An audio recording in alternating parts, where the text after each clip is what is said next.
오늘 거룩하고 복된 주일 주의 전을 사모하며 예배에 나오신 우리 성도님들에게 말씀을 통해 주신 하나님의 은총이 가득하기를 예수님의 이름으로 축복합니다. 아멘. 누가 크냐라는 제목 가지고 오늘 하나님의 말씀 같이 나누도록 하겠습니다. 며칠 전에 파리 올림픽이 끝나고 수고한 선수들을 격려하고 또 위로하는 그런 시간을 가졌다는 그런 소식을 뉴스를 통해서 들었습니다. 그 한 나라에서 최고가 되는 것도 굉장히 어려운 일인데 세계 각국에 내로라는 그런 선수들과 겨루어서 또 최고가 되기 위해 또 그렇게 겨루었던 그 선수들 보면 참 대단하다라는 그런 생각이 듭니다. 이번 올림픽에서 또 우리가 축구나 야구 같은 경기는 보지 못했지만 평소에 우리가 잘 접하지 못했던 또 항상 우리에게 메달의 소식을 잘 알려주고 했던 그런 양궁이나 사격 같은 그런 또 근대오종 경기 같은 것 이런 것들 보는 또 재미가 있었고 또 그리고 새로운 선수들이 이제 세대 교체가 되었는데 얼마나 메달을 딸까 뭐 5개 정도 예측하였다 그런 소식들이 있던데 13개나 또 메달을 따서 우리가 얼마나 기뻐하고 또 감사했는지 모르겠습니다. 그런데 올림픽이 치러지는 그런 경기나 또 그런 뉴스를 보면서 '아 MZ 세대가 정말 또 많이 다르구나.'라는 그런 것들을 우리가 보게 되었습니다. 무엇인가 하면 불과 얼마 전까지만 해도 우리나라 선수들은 금메달을 따지 않으면 굉장히 우는 모습을 우리가 많이 봐서 참 안타까웠습니다. 동메달을 딴 외국인 선수는 기뻐서 어쩔 줄을 모르는데 은메달을 딴 우리나라 선수들은 울고 있는 것입니다. 이는 1 등이 아니면 패배자라는 그런 의식을 심어준 우리나라 교육에 문제가 있었지 않나 그런 생각이 듭니다. 그런데 이번 파리 올림픽 시상식에서는 메달 색이 무슨 색이든지 이 MZ 세대 선수들이 너무나 기뻐하고 감격하고 세리머니 하는 것을 보면서 또 함께 그 선수들하고 같이 시상대에 있는 선수들하고 셀카를 찍자며 유도하고 하는 그런 모습들을 보면서 '아 MZ 세대는 운동을 해도 다르구나.' 또 그런 다른 모습들을 보았습니다. 국가대표는 그 종목에 있어서 최고의 선수들입니다. 국가대표가 되기도 힘들지만 국가대표가 되면 대회에 출전하기 위해서 아주 혹독한 훈련을 한다고 합니다.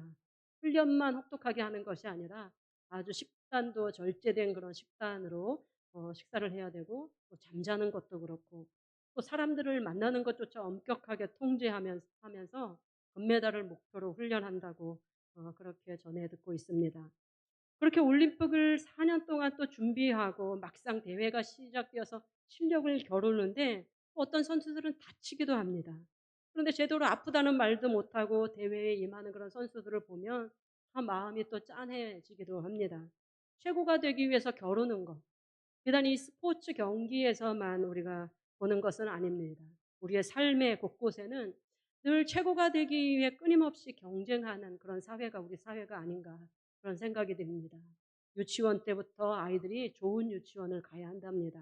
그래야 좋은 대학을 갈 수 있고 또 좋은 학교 또 좋은 학원 뭐 이런 것들이 족보가 있다고 해요. 그 강남이나 뭐 또 분당, 평촌, 뭐 목동 이런 곳에서는.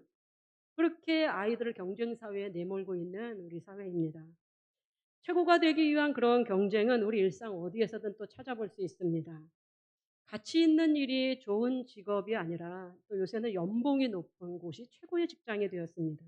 그래서 그것을 위해서 경쟁하고 또 더 넓은 집을 갖기 위해서 또 빚을 내고 또 좋은 차를 타기 위해서 또 맛있는 음식을 먹으려고 하면 또 그곳에도 같이 경쟁적으로 줄을 서야 하는 그런 사회입니다. 이는 타락한 인간 안에 있는 죄의 본성으로부터 나와 그러한 일들이 우리 가운데 있지 않나 그런 생각을 합니다. 내가 최고여야 되고 또 남보다 우위를 선점해야 한다는 그래서 또 무슨 선의의 경쟁 뭐 그런 말도 있지만 선의의 경쟁도 마찬가지로 경쟁 아니겠습니까? 또 오늘 본문에 나오는 제자들도 마찬가지입니다. 예수님의 제자가 되어서 지금 3년 동안이나 따르고 있는데 가르침을 받고 또 병자를 고치시고 기적과 이적을 경험해 오는데 여전히 제자들의 모습은 믿음이 없어서 또 예수님의 마음을 많이 안타깝게 하고 있습니다. 믿음 없는 것도 좋은데 오늘 본문에서는 서로 누가 크냐 도토리 키재기하고 있는 그런 모습을 우리가 봅니다. 오늘 본문은 누가 크냐 다투는 그런 제자들에게 또 예수님께서 당부하시는 그런 말씀인데요. 오늘 무한 경쟁 시대를 살아가고 있는 우리들에게 또 주시는 그런 당부의 말씀이기도 합니다. 그래서 오늘 본문 안에서 예수님께서 오늘을 살아가는 우리에게 어떤 당부를 하시는지 세 가지로 같이 한번 살펴보도록 하겠습니다. 예수님께서 당부하시는 첫 번째 말씀은 무지한 상태로, 알지 못하는 그런 상태로 있지 말고 깨달으라라는 것을 말씀하고 계십니다. 먼저 30절 말씀을 보면 예수님께서는 가이사랴 빌립보에서 갈릴리로 가실 때 조용히 가시고자 했다라는 말씀을 하고 있습니다. 예수님께서는 갈릴리를 주로 사역지로 삼으시고 오고 가시면서 병자들을 고치시고 말씀을 전하시며 사역을 하셨는데, 지금은 이제 순환을 받으시기 위해 예루살렘으로 향하고 있는 걸음이기 때문에 조용하게 지나가시려고 하고 계시다라는 것입니다. 그런데 31절에 예수님께서 다시 제자들에게 순환에 대해서 말씀하십니다. 이는 제자들을 가르치시며 또 인자가 사람들의 손에 넘겨져 죽임을 당하고 죽은 지 3일 만에 살아나리라는 것을 말씀하셨기 때문이더라. 그렇게 말씀하고 있습니다. 오늘 이 본문 31절 말씀의 순환 예고는 첫 번째 순환 예고가 아니고 8장 27절 이후에 첫 번째 순환이 있었고 순환 예고가 있었고, 지금은 두 번째 순환 예고입니다. 첫 번째 순환 예고는 가이사랴 빌립보에서 제자들에게 이제 예루살렘을 향해 가시면서 예수님께서 물으셨습니다. 너희는 나를 누구라 하느냐? 그럴 때에 베드로가 주는 그리스도십니다라는 그런 고백을 하였습니다.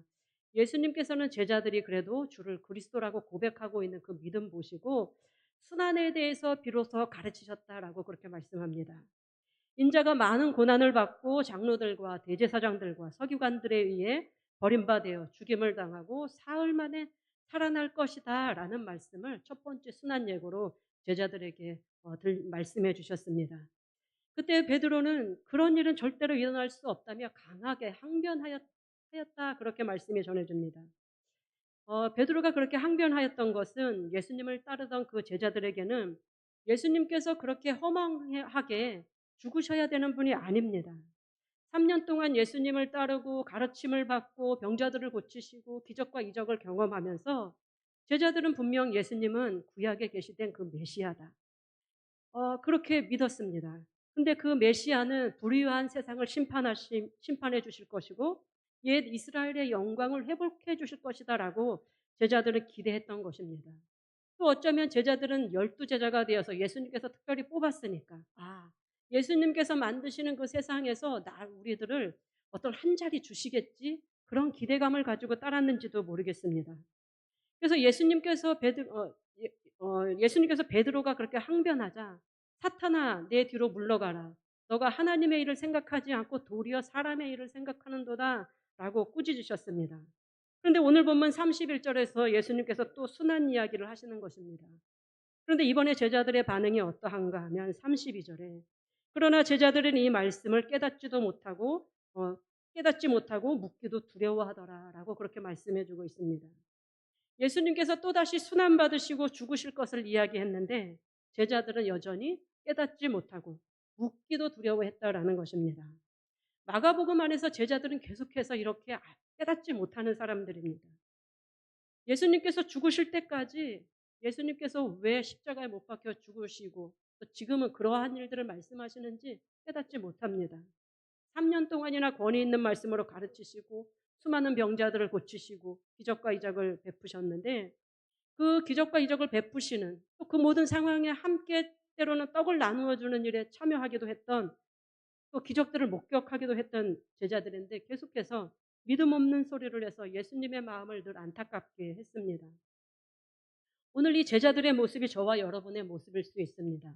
10년, 20년 우리가 예수님을 믿었는데 아직도 예수님이 왜 나를 위해서 죽으셔야 했는지, 그리고 그것이 얼마나 큰 은혜인지 모르거나 혹시 우리가 자주 잊고 살고 있지는 않는지 말입니다. 예수님께서 그렇게 깨닫지 못하고 또 무지한 제자들을 보시고 바로 앞 본문에서는 예수님의 제자 베드로, 야고보, 요한을 변화선으로 데리고 가서 하나님의 나라를 보여주시고 또 하나님의 임재를 경험하게도 해주셨습니다.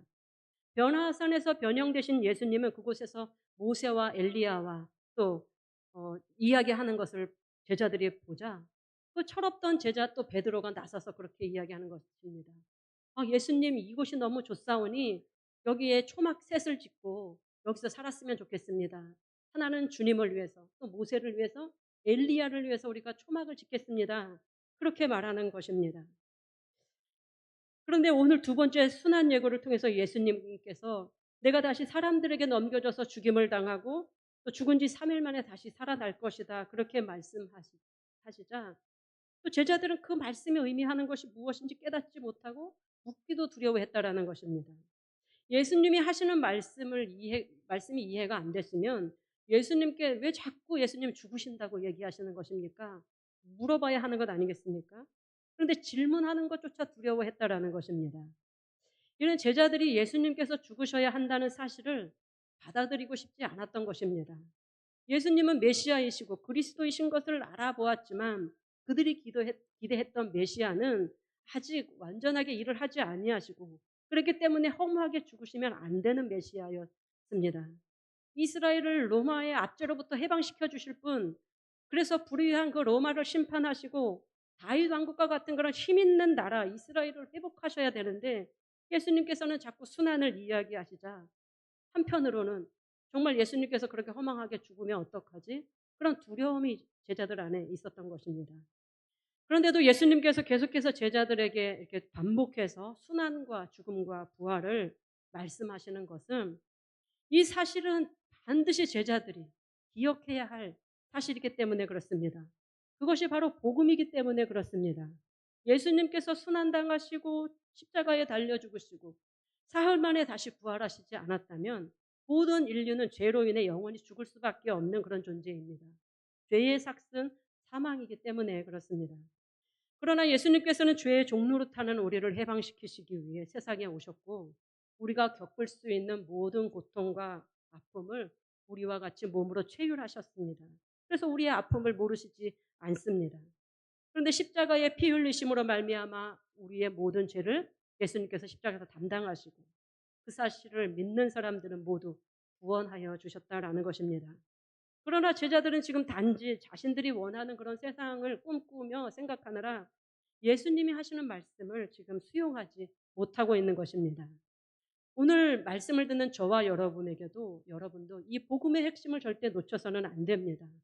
예수님께서 반복해서 순환을 이야기하시는 것은 이것을 기억하고 우리 삶의 날마다 알고 고백하는 것이 너무나 중요하기 때문에 반복해서 말씀하시는 것입니다. 예수님을 믿고 수년이 지나다 보니 언제부터인가 우리 마음 가운데 구원의 감격이 사라지고 예배는 형식이 되며 습관이 되어 있지는 않은지요. 기도도 하고 봉사의 자리에서 열심히 수고하고 있지만 언제부턴가 입술에서 불평과 불만이 나오면서 받은 은혜와 기쁨이 우리 마음 가운데 사라진 것은 아닙니까? 그렇다면 오늘 예수님께서 우리를 위해 고난받으시고 죽으시고 부활하셨다는 그 사실을 제자들에게도 계속해서 알려주고 계시는 그 사실을 머리로 깨달을 뿐만 아니라 가슴으로 받고 그 복음의 감격이 우리 안에서 날마다 샘솟듯이 기억되고 고백되는 우리의 삶이 되어야 하겠습니다.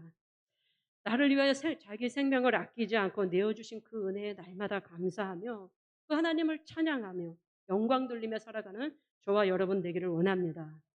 예수님께서는 제자들이나 말씀을 듣는 저와 여러분에게나 늘 이 사실에 대해서 무지한 채 있기를 원하지 않으십니다. 또 알기를 두려워하기를 원하지 않으십니다. 우리가 주님을 알아가려고 노력하는 만큼 주께서 우리에게 베풀어 주시는 큰 은혜는 더 많이 경험될 것이기 때문에 그렇습니다.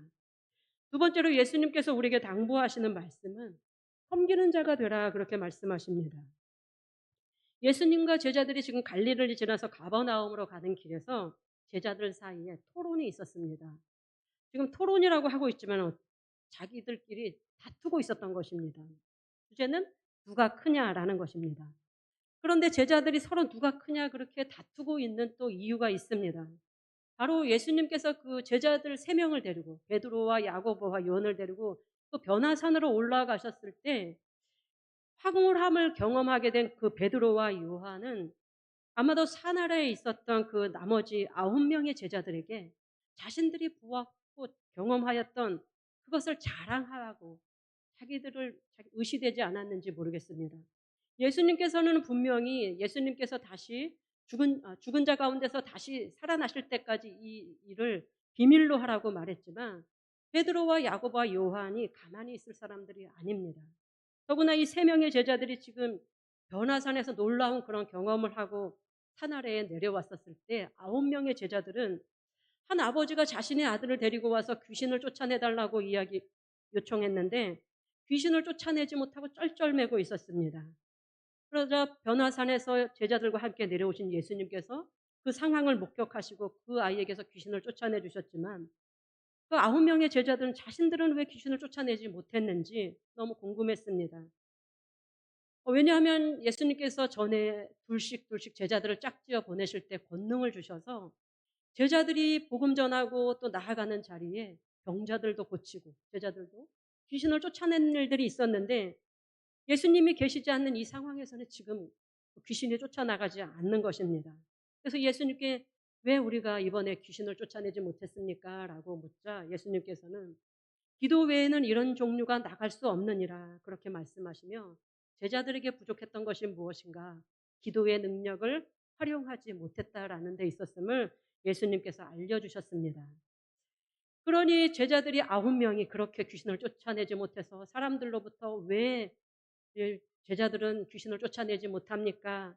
뭐 이런저런 이야기들을 하고 있을 때 황홀을 한 그런 경험을 변화산에서 하고 돌아온 그 제자들 또 으스대면서 나중에 가버나움에서 또 갈릴리로 가면서 갈릴리에서 가버나움으로 가면서 그 일을 가지고 으스대는 그런 제자들이 9명의 제자들보다 우리가 크다고 우리가 니네들보다 더 놀라운 신비한 경험들을 했다고 우리 셋만 변화산에 데리고 가지 않았느냐라고 그렇게 서로 자기가 크다고 주장하고 싸웠던 것입니다. 그런데 예수님께서 제자들에게 너희가 길에서 토론한 것이냐 그렇게 물으셨습니다. 누가 크냐 다투었던 그 제자들은 예수님께서 무엇을 가지고 니네들이 토론했니 묻자 아무 말도 못하는 것입니다. 우리 같아도 유치한 그런 다툼을 하고 있었으니 어떻게 대답을 할 수 있겠습니까? 이 모든 것을 아셨던 예수님께서 두 번째 당부의 말씀을 하시는 것입니다. 우리 35절 말씀을 같이 읽도록 하겠습니다. 예수께서 앉으사 12제자를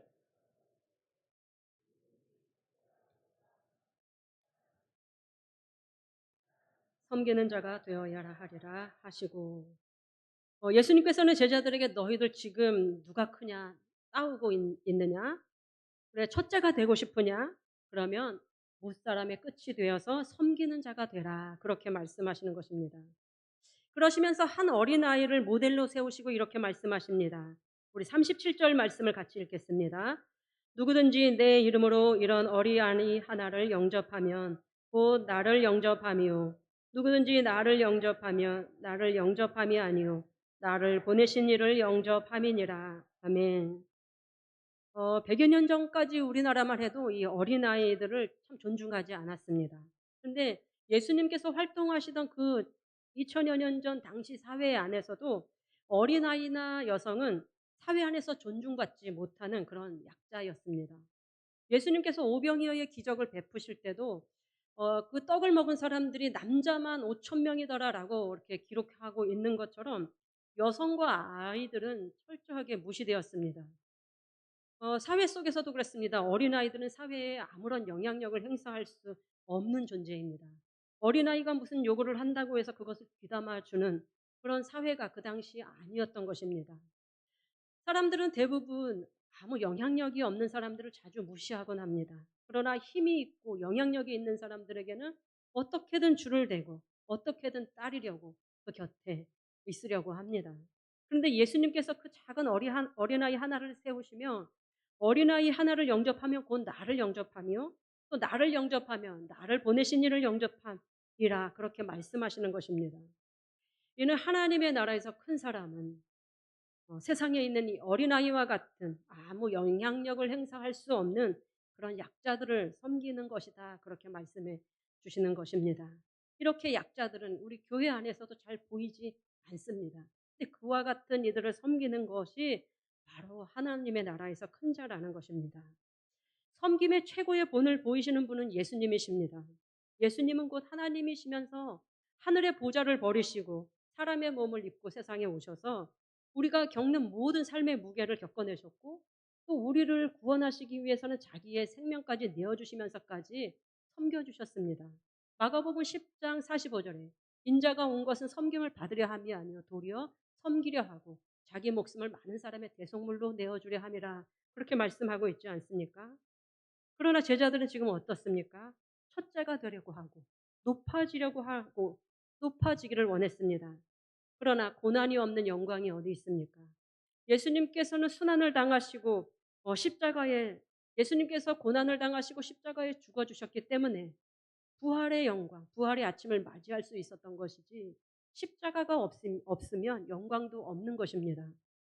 예수님께서는 고난 없는 그 영광만 바라는 그런 제자들에게 그리고 오늘도 최고가 되기 위해서 끊임없이 경쟁하는 오늘을 살아가는 우리들에게 하나님의 나라에서는 그렇게 약자들을 섬겨 낮아져서 섬기는 자라고 그렇게 말씀해 주고 계십니다. 우리보다 기독교를 일찍 받아들였던 프랑스나 영국 같은 그런 유럽에는 노블레스 오블리주라는 귀족의 의무라는 것이 있습니다. 귀족들이 부자가 될 수 있는 것, 부를 누릴 수 있는 것은 서민들이 수고해 주었기 때문에 이룰 수 있는 것이기 때문에 귀족들은 서민을 위해 봉사해야 한다. 서민을 위해 섬겨야 한다라는 그런 의무 조항들이 있었던 것입니다. 그래서 귀족들은 자연재해나 천재지변이 일어나면 가장 먼저 현장에 가야 할 의무가 있었습니다. 또 전쟁이 나면 가장 먼저 출전해야 하는 의무도 있었습니다. 6개의 조항인데 제가 잘 다 기억하지는 못하는데 아무튼 더 먼저 섬기는 자리에 가 있어야 했다라는 것입니다. 만약에 그렇게 하지 않으면 귀족의 명예를 더럽히는 것으로 여겼습니다. 지금은 그 의미가 많이 퇴색되어 있지만 청교도들이 세운 그런 미국의 재벌들이나 또 부유한 자들이 기부를 그렇게 하고 또 나중에 죽으면 재산을 자식들에게 물려주지 않고 사회에 환원하는 것은 바로 그와 같은 정신들이 그들 안에 녹아져 있기 때문에 그렇습니다. 우리나라에도 이웃을 섬기고 베풀며 살아서 귀감이 된 그런 가문이 있습니다. 바로 경주 채부잣집입니다.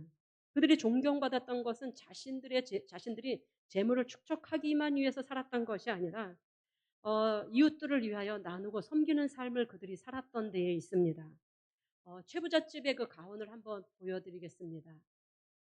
제가 읽어드리면 과거를 보되 진사 이상의 벼슬을 하지 마라. 또 재산을 1만석 이상 모으지 말라. 흉년에는 땅을 늘리지 마라. 또 찾아오는 손님을 후하게 대접하라. 또 사방 백리 안에는 굶는 사람이 없도록 하라. 또 시집온 며느리는 3년간 무명옷을 입게 하라. 라는 그런 교훈이 경주 채부잣집의 가훈이었습니다. 이 경주 채부잣집이 그렇게 300년 동안이나 또 부를 누리고 아무튼 그렇게 존경받고 왜 부자가 3대 가지 못한다고 하는데 지금 몇 대가 간 것입니까? 그죠? 그렇게 300년 동안이나 명맥을 이어올 수 있었던 것은 자신들을 위해서 부를 축적하려고 있었던 것이 아니라 자신들이 가진 것들을 이웃을 위해 나누고 섬기고 그 반경 안에 굶는 사람이 없는 그런 긍휼을 실천했기 때문에 그렇게 되었던 것입니다. 그런데 일제시대 때 그 경주 채부잣집의 재산이 다 사회에 그렇게 몰수되어 가지고 지금은 그 명맥이 흐지부지해졌지요. 오늘날 사람들은 최고가 되기 위해서 애를 쓰며 삽니다. 더 많은 재산을 축적하려고 애씁니다. 최고가 되기 위해서 경쟁합니다. 그러나 예수님께서 말씀하시는 그 최고의 가치는 낮아져서 그 연약한 사람들을 섬기는 것이라 오늘 말씀해 주십니다. 저와 여러분이 오늘 말씀을 들은 이후에는 더 낮은 곳에서 섬기는 자로 살아가는 은혜가 있기를 원합니다. 세 번째로 예수님께서 당부하시는 말씀은 넓은 마음으로 포용하라는 말씀입니다. 38절에 예수님의 제자 중 한 사람 요한이 예수님께 나와서 이런 말씀을 합니다. 우리 같이 38절 말씀을 함께 읽어보도록 하겠습니다. 요한이 예수께 여짜오되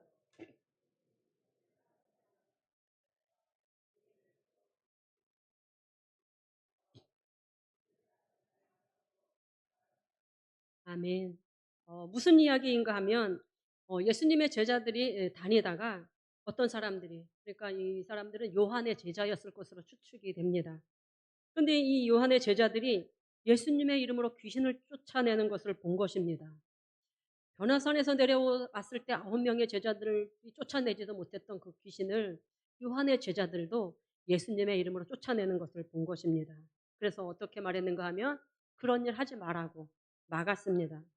예수님의 제자들은 12제자인 자신들만이 예수 이름의 능력을 사용할 수 있을 것이다 라고 그렇게 생각했던 것입니다.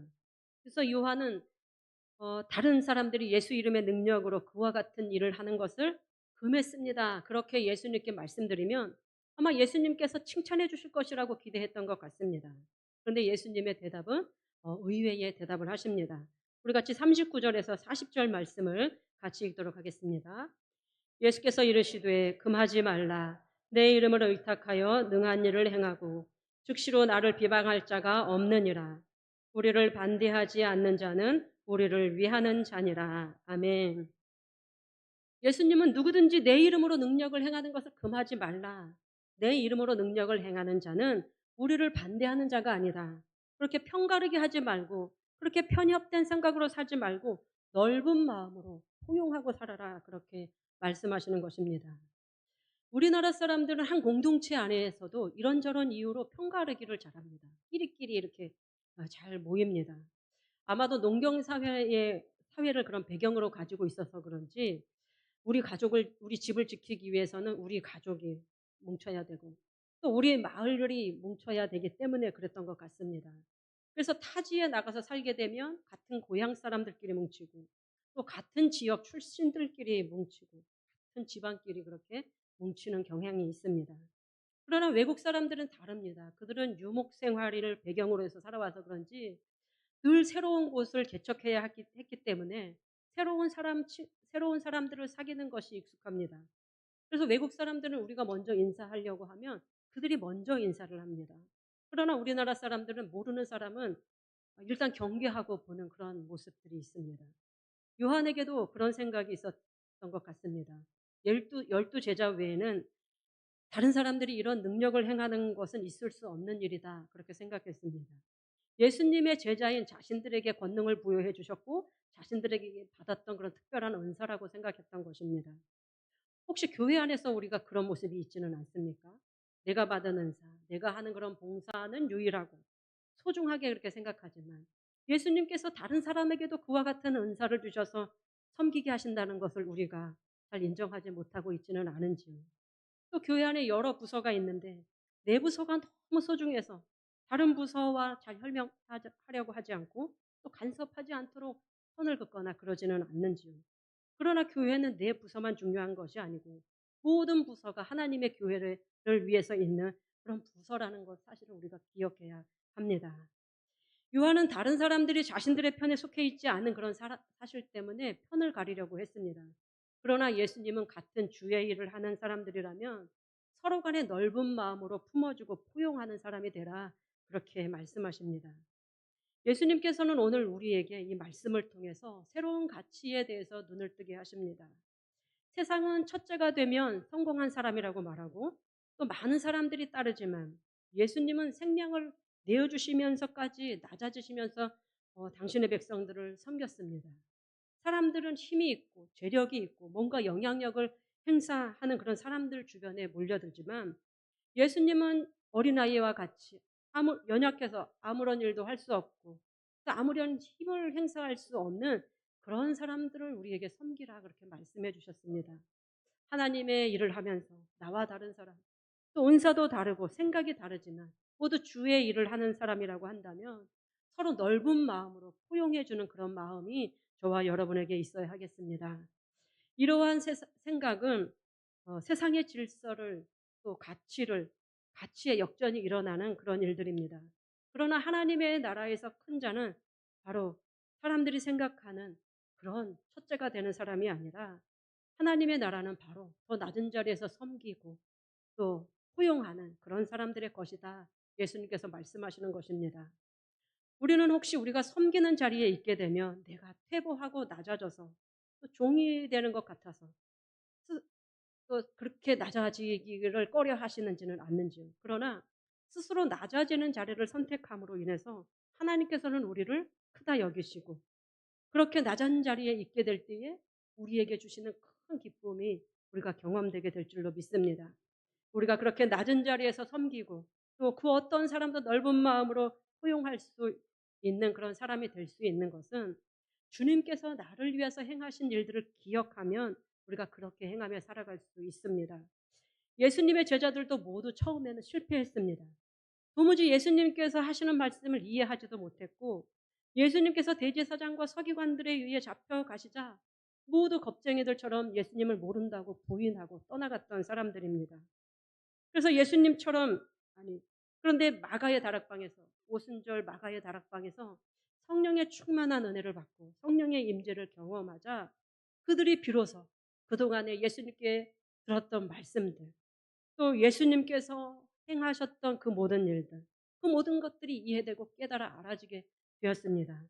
그래서 예수님처럼 자기의 생명을 아끼지 않고 복음을 전하는 자리에 나갔으며 자기의 목숨을 순교하면서까지 복음을 전하는 그런 사람들로 다 쓰임받게 되었습니다. 오늘 말씀을 듣는 저와 여러분도 말씀을 지키고 살아가는 능력이 우리 안에 없습니다. 그러나 성령께서 우리 안에 임재하시고 성령께서 우리에게 깨닫게 하실 때에 우리는 그런 능력, 그와 같은 능력으로 그 모든 사명들을 감당할 수 있습니다. 늘 성령 충만을 사모하셔서 주님께서 우리에게 베풀어 주신 그 은혜를 날마다 기억하고 또 우리를 위해서 먼저 섬김의 본을 보여주신 그 예수님처럼 더 낮은 자리에서 섬기며 또 모든 사람들을 넉넉한 가슴으로 포용해 줄 수 있는 저와 여러분이 되기를 원합니다. 우리가 그렇게 사모하며 그렇게 노력하고 애쓸 때에 성령께서는 우리를 도우셔서 그 사명을 감당하게 하실 줄로 믿습니다. 그 은혜가 저와 여러분에게 있기를 예수님의 이름으로 축복합니다. 아멘. 기도하시겠습니다. 사랑과 은혜가 풍성하신 아버지 하나님, 오늘 예수님께서 순환당하시고 죽으시고 부활하실 것이라 반복해서 말씀하시는 주님의 말씀을 도무지 이해하지도 깨닫지도 못하는 제자들의 모습을 보았습니다. 하나님, 그러나 우리의 모습 가운데에 주님을 더 알길 원하고 또 주님께서 우리를 위해서 행하신 일들을 알면서도 날마다 망각하고 살아가는 그런 연약함이 우리 가운데 있지는 않은지 말씀을 통해서 살펴보았습니다. 우리에게 행하신 모든 일들, 우리를 위해 자기 생명을 아끼지 않고 내어주신 그 십자가 은혜, 복음의 은혜를 우리가 날마다 기억하며 또 우리가 살아가는 삶 가운데 먼저 섬김의 본을 보여주신 예수님처럼 또 어린아이를 세워서 그와 같이 연약한 자를 섬기는 자가 큰 자라고 말씀하여 주신 그 하나님의 음성이 오늘 우리 가운데 들려지게 하여 주셔서 우리도 아버지 하나님 세상 속에서 주님의 몸된 교회 안에서 더 약한 자들을 섬기며 나아가는 은혜가 있도록 축복하여 주시옵소서. 또 주님의 몸된 교회 안에서 많은 부서들이 있고 또 많은 주의 일들을 하는 사람들이 있습니다. 함께 주의 일을 하는 사람들이라고 한다면 그 어떠한 사람이라도 넉넉하게 넓은 마음으로 품고 포용하는 그런 믿음이 우리 안에 있기를 원합니다. 그런 믿음의 사람들 되도록 우리 인천신광교회 모든 성도님들 축복하시고 인도하여 주시옵소서. 그렇게 하실 주님께 감사와 찬송과 영광 올려드리며 우리 구주 예수님의 이름으로 간절히 기도드립니다. 아멘.